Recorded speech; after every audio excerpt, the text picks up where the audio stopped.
Seorang pria berdiri di atas patung Garuda Wisnu Kencana GWK Bali. Aksi pria tersebut terekam kamera dan viral di media sosial beberapa waktu lalu.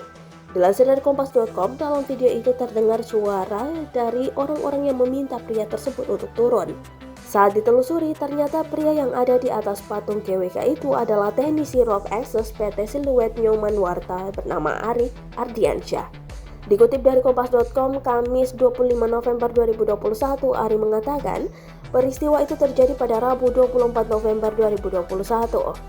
Pria yang biasa disapa Zunot ini menjelaskan saat itu ia tengah melakukan perawatan untuk patung GWK. Perawatan ini dilakukan secara berkala. Sebetulnya kami dari PT Siluet Nyoman Warta bertanggung jawab perawatan berkala di GWK. Dan pada saat ini memasuki perawatan tahun ketiga, ujar Zunot Kamis 25 November 2021. Perawatan dilakukan bukan dengan memanjat patung dari bawah, melainkan telah tersedia pintu bagian atas patung dan ada tali pengaman yang terpasang.